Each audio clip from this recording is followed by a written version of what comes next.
I was Chris Sharp talking, sharp walking, sharp dressing. Man, oh God, sorry. Let me come back to Chris Van Vliet mode here. Jeez.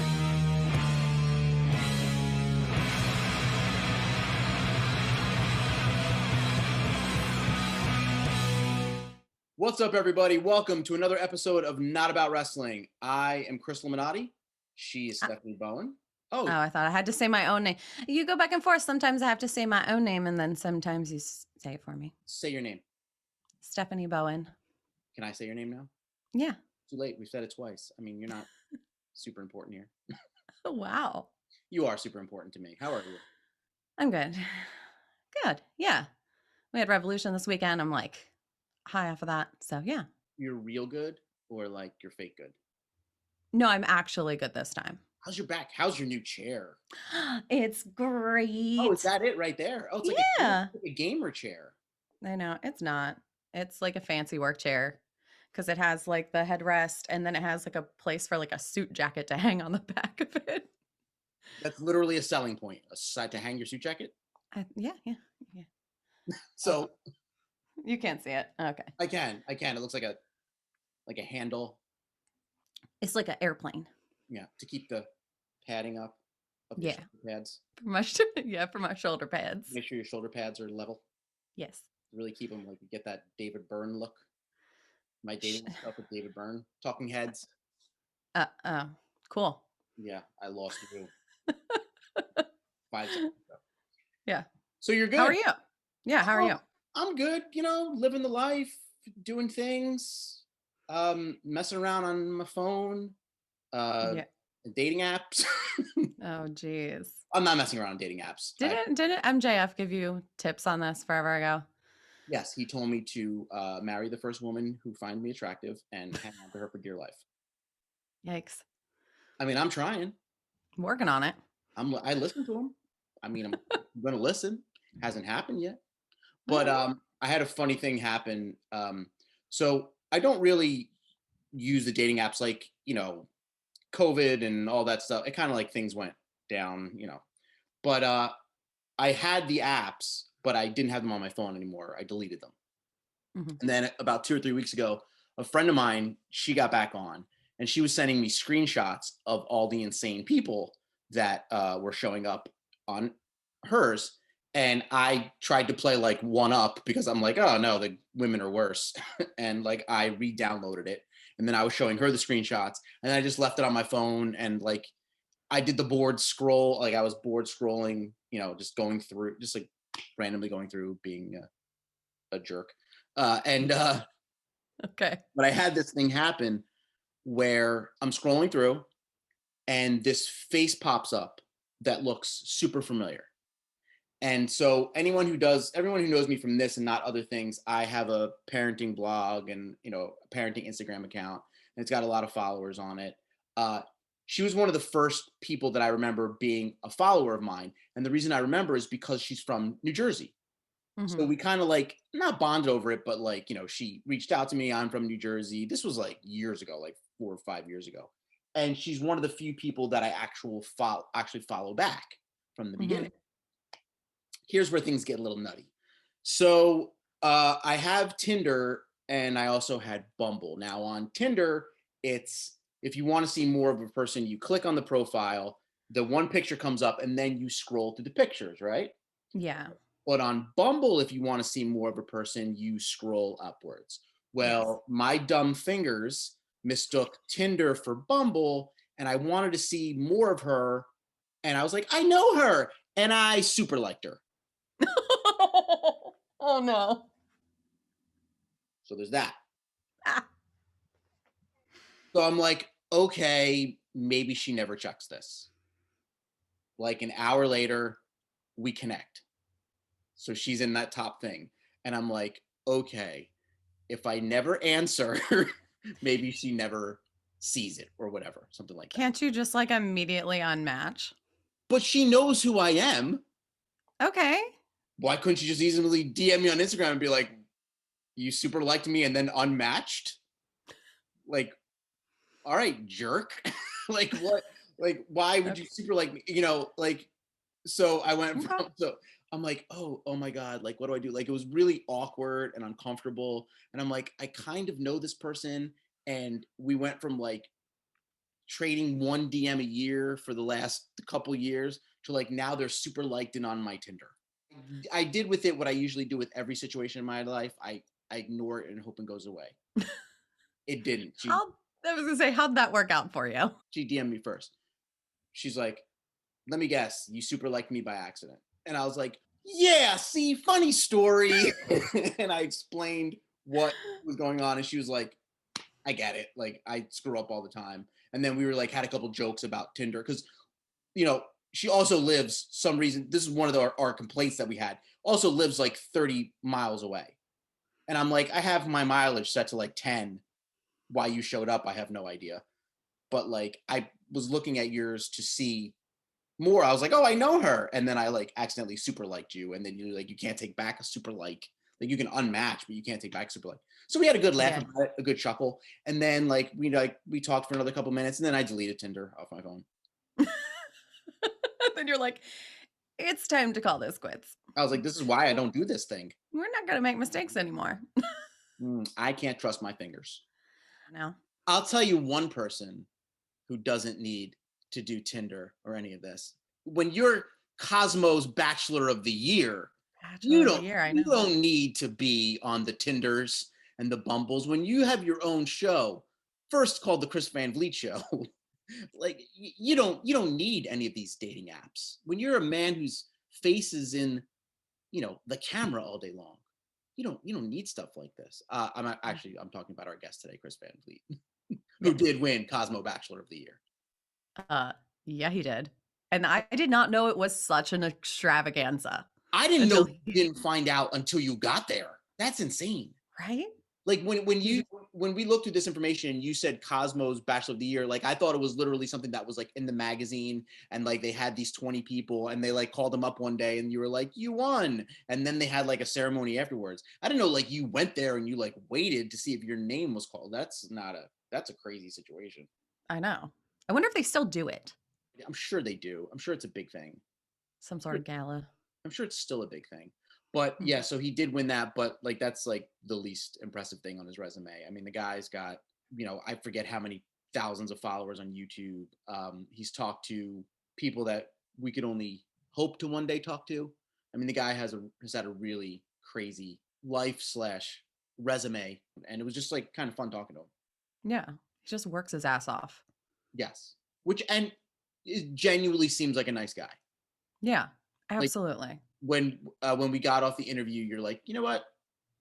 I want good things to happen to that dude. Yeah. Yeah. Can we be besties? Yes. Can we be friends? It's really how I felt.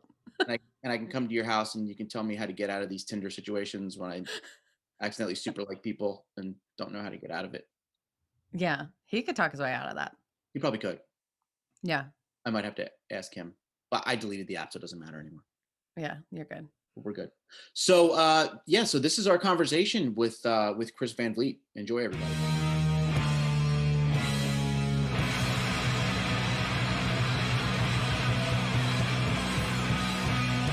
And we are back, and we are here with, I'm honored. I think Steph is honored. We're here with Chris Van Vliet, and my friend, like, you're one of the few people where I can watch your interviews from beginning to end.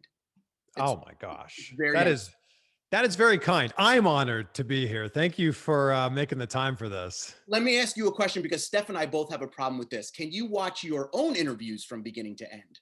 I have not watched one of my full interviews in years. I mean, I've watched like the 2 or 3, like the short ones, but like an hour-long interview, no. And it's nothing to do with like going back and not wanting to watch it. It's just like, no, that moment happened. That experience happened. And through the recording of it and then through the editing of it, I don't need to watch it again. I was just talking to Chris about that earlier. I was like, I wonder if Chris does all of his editing and stuff for his podcast. So you do all of that? I edit for my video version of it, but Blue Wire, my podcast network, I have an extremely talented producer / editor, Donald, who does all of my editing there. So my podcast wouldn't be what it is without him and without Blue Wire. One of the hangups that I have is I can't rewatch myself, because then I just start critiquing myself and I'm like, why didn't you ask this? Why did you say this? Why does it look like you're about to pick your nose? Like I kind of get really harsh with what I'm doing. So are you able to kind of watch yourself and disconnect from that?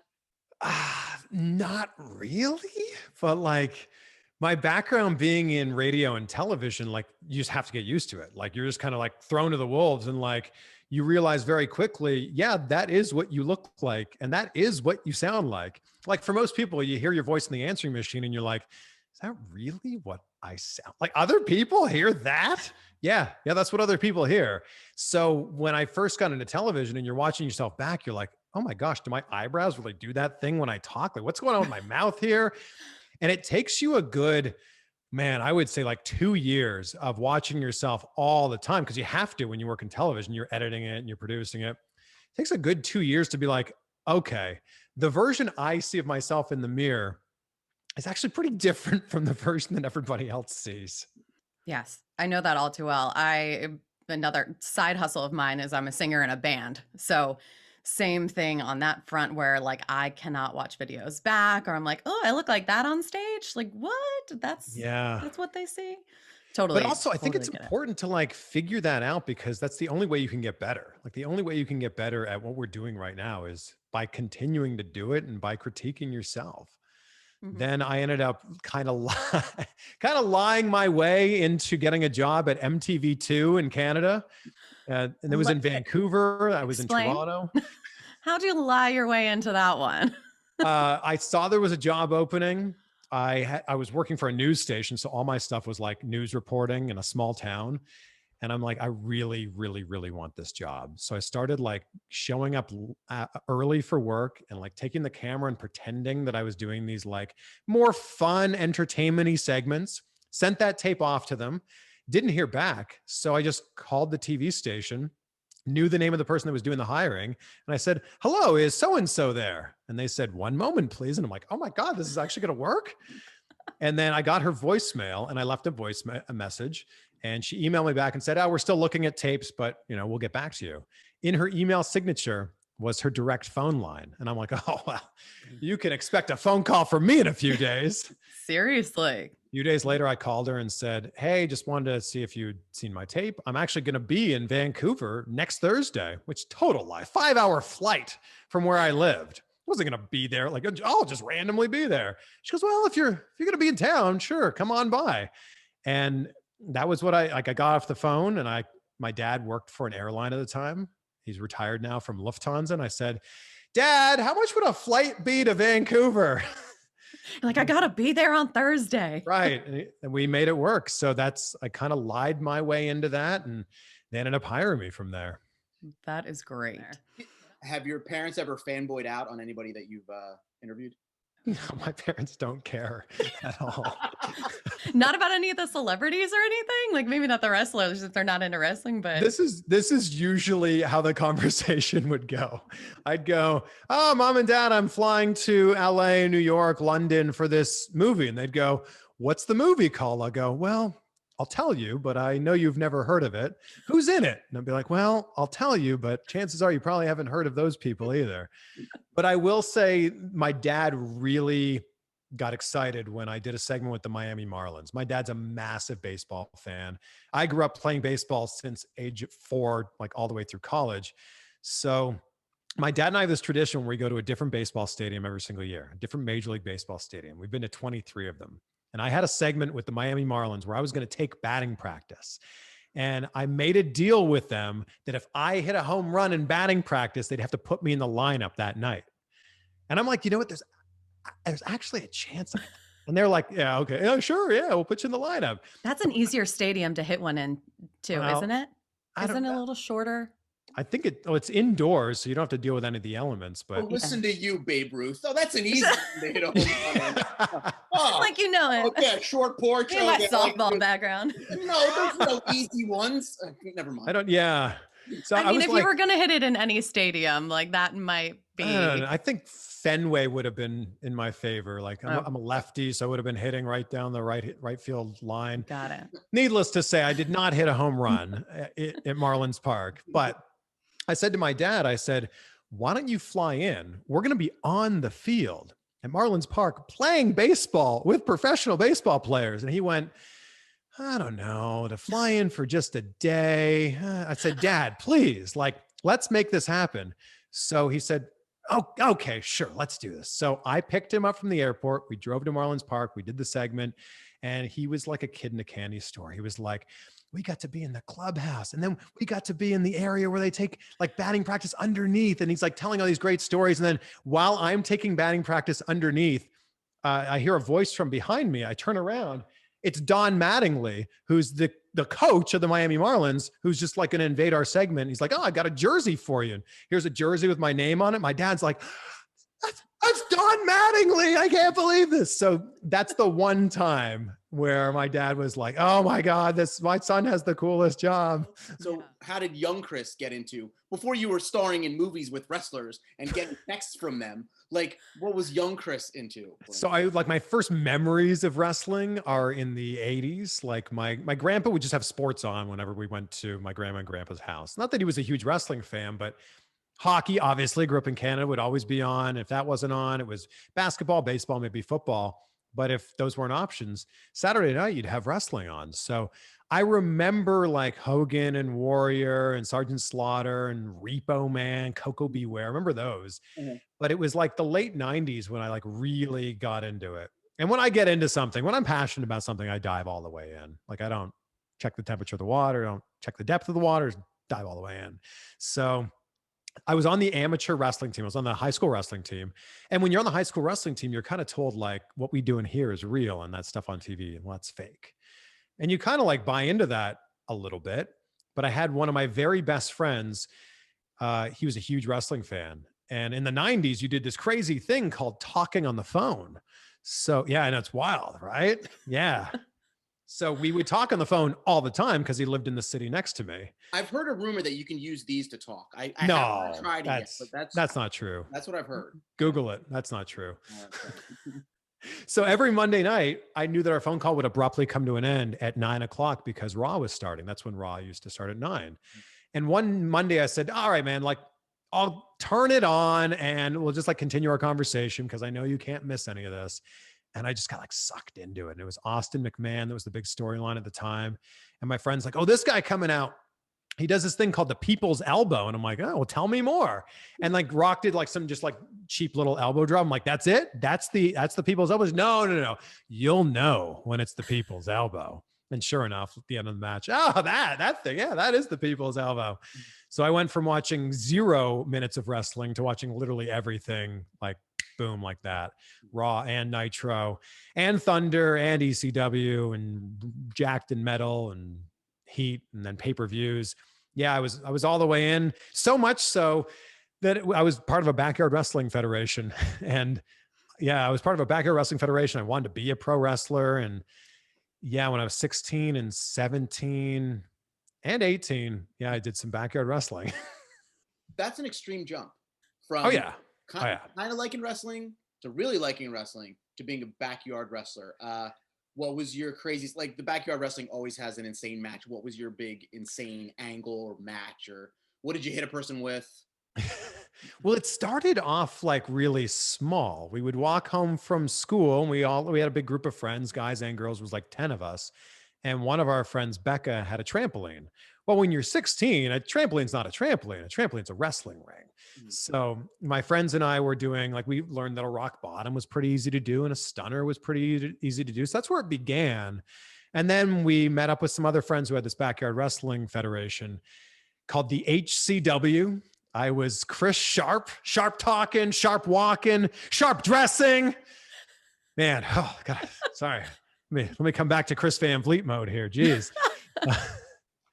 So we had a moment that went viral. We were fighting. We had this is so stupid.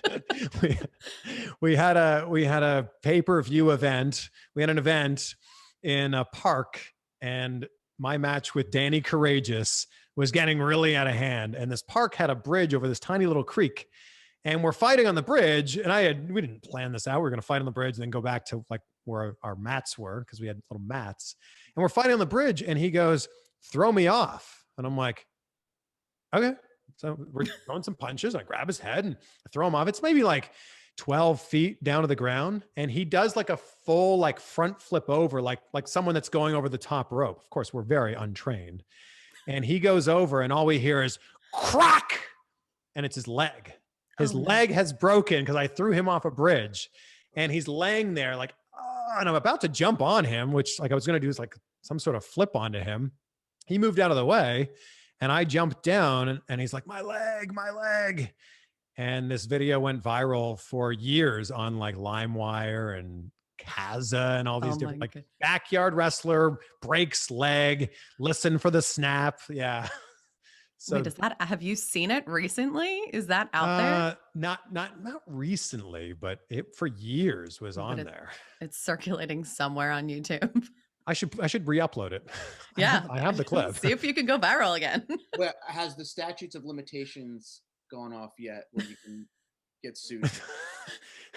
The funny thing is Danny Courageous went on to to train and become a pro wrestler like years later. Kurt Angle. No, I'm kidding. I went and trained like not long after that. He started training in his like late 20s. But yeah, he was an indie wrestler for like many, many years, which is crazy. So that was probably the most ridiculous thing that we did as a backyard wrestler. Was there anybody that wrestled with you that actually did go on to bigger things? It was just him. And he wrestled, his real name is Will White. And he was wrestling under the name Will White. But if you made him super mad, it was so good. He had tearaway trunks and he would tear the white off and he'd have black underneath. He'd go from Will White to Bill Black. And you did not want to make Bill Black mad. That is an amazing gimmick. Such a good gimmick. Yeah. It's so good. Great. Yeah, saw you taking those chops at Flatbacks. Yeah. How did that go? It was my idea. I would like to put that out there. It was my idea. But so I had interviewed Sean Spears that summer, right after he left WWE, right before he signed with AEW. And he had just opened his wrestling school. And I said, I'd love to come down there sometime. Like, let's make a YouTube video. I used to train. I trained in Toronto. I know how to bump. Why don't I come down, take some bumps, lock it up, run the ropes a little bit? He's like, yeah, man, you're welcome anytime. So a few months later, I went down there and that was the plan. The plan was just to do those things I listed, run the ropes, take some bumps, lock it up. And he goes, well, what if I gave you a chop? And I'm like, okay, like, sure, I'll take a chop. No problem. Chop, yes. I said, it'd be more interesting though, if you lined up all your students and then had them chop me. And he goes, oh, are you sure? I'm like, yeah, make for a great video. Little did I know that everybody got 2 chops and that Spears and Breeze would also be chopping me. So I'm like doing the math real quick. I'm like, 20 chops. And they did it at the end, right? After everyone else had already gotten you? Yes. They came in, which is not ideal. Of course they But did. my chest was already numb by then, so it didn't matter. And I didn't realize that some of these students were learning how to chop on me. Yeah. So what is it? So I don't know. So the technique of that, right, is because I saw some people hitting you in spots where they're like, nope, not there. Or like a certain way you're supposed to hold your hand.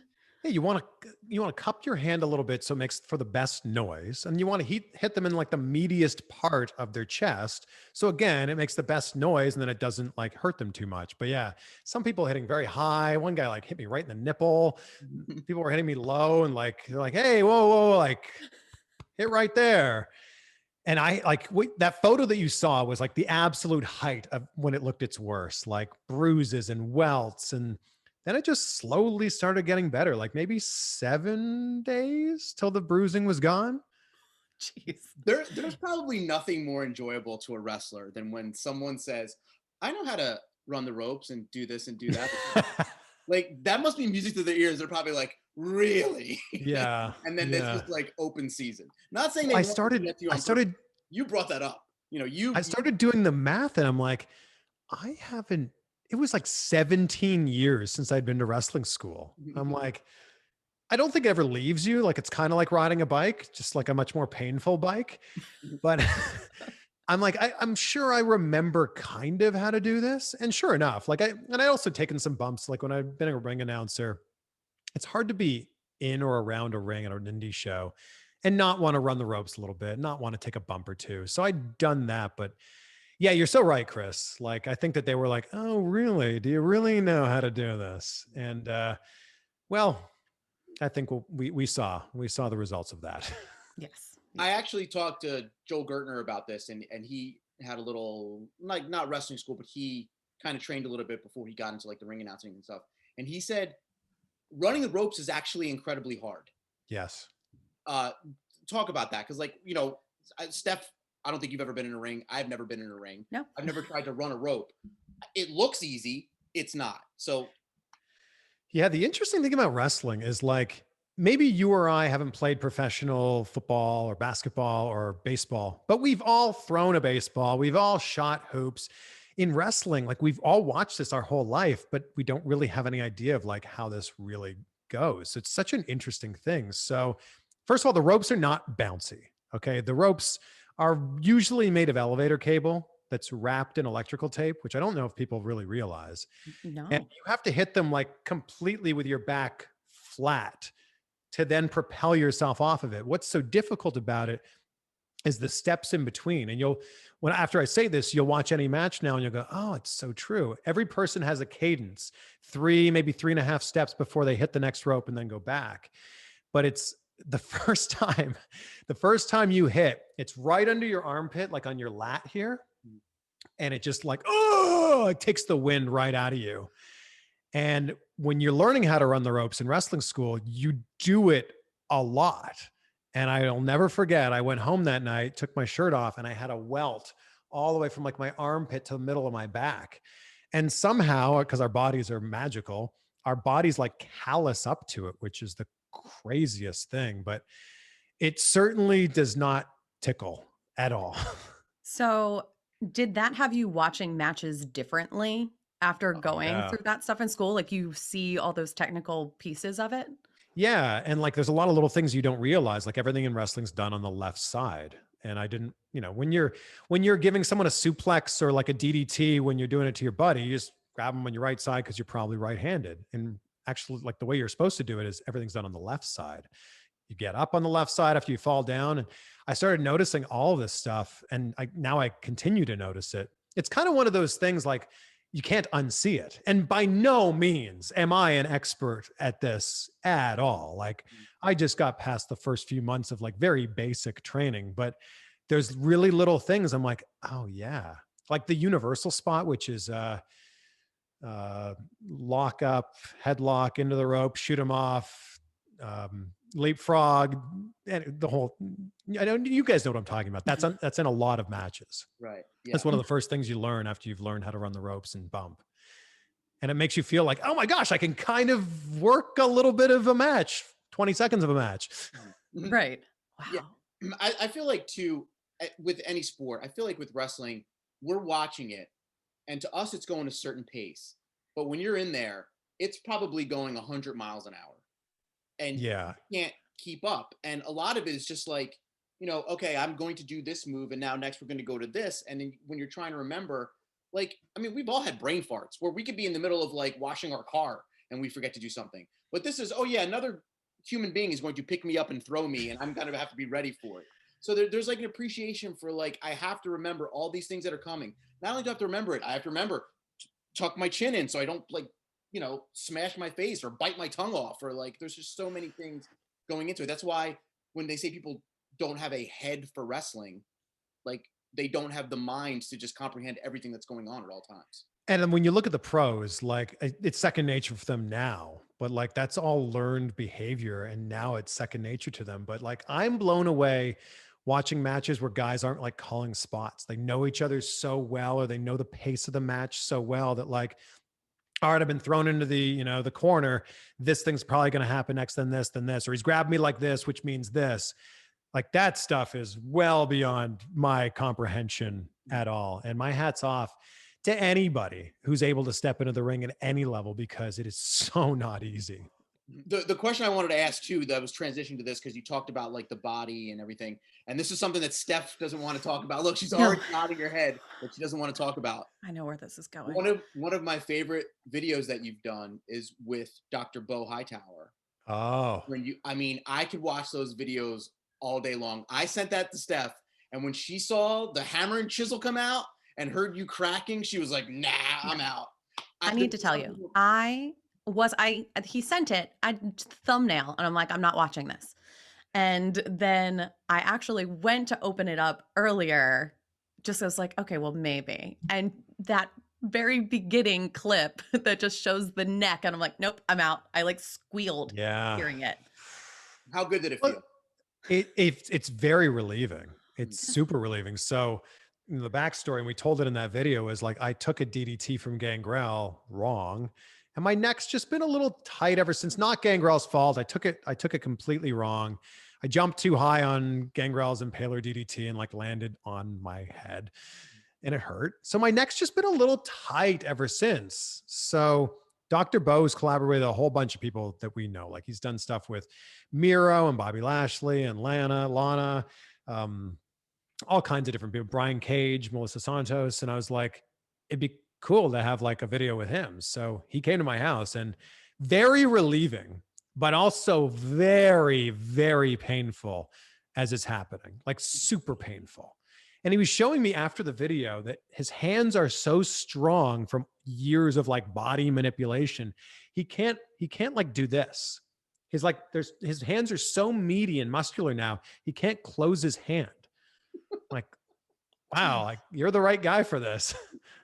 I, It's like a conversation I just had with my massage therapist, because I'll get a massage. I can't do the chiropractic stuff. That just is painful. But I was just talking to her about like how she could probably kill someone with knowing the right places to put pressure. Oh yeah. Oh. No doubt. Dr. Beau's going to be on my podcast in the next week or two. I can't wait. I can't wait to just dive into like how you become what he has become. I Yeah. feel like I know how, because I feel like I'm going down that slippery slope because I watch a lot of chiropractor videos. Sounds like you're a crack addict. I am not only a crack addict, I'll do it to people. Personal. Like, do you have anyone? It feels like with a lot of people that you interviewed, maybe not so much the celebrities, but like a lot of the wrestlers, it feels like you built a relationship on outside of the interview. Do you ever have someone like text you and you're like with a bunch of friends and be like, "Hey, so and so just texted me"? Because yeah, that's happening. I mean, the fact like that I started like saving the names of or saving the contacts of some of the people I've interviewed, it was a wild thing. Like when I did an interview with John Cena 2 years ago, me and John Cena set that up through text message. That was like so incredibly wild. Yeah. Yeah, that's when you're like, wait, they contacted me from their real phone number? Yeah, and like, and he also like he was very responsive. He gave like long messages. Like he could have just been like, okay, like, or capital K, like, no, it was like very thoughtful. Like John Cena and everybody else that's in their position is in that position because of who they are and the way they treat other people. So it was really evident, like seeing that. So yeah, that was a really cool one. It's not like me and Cena text frequently or ever, but we did exchange a few texts when we set that up. Well, I mean, you've definitely provided us some insight. We love your stuff. We wish you've come a long way since breaking people's legs off of off of bridges, and we love everything you do. And we'd love to have you on again. And Steph, would you like to say any parting words? No, just a big thank you. Seriously, I love watching your videos. I just like Chris said in the beginning, I will watch from start to finish. It's just captivating, and they're always incredible. So kudos to you. You're doing incredible work. Well, a huge thank you to you guys. Like seriously, thank you so much for spending this time with me. Thank you for the invite to come on, and thank you for the kind words. Thank you for doing your research as well.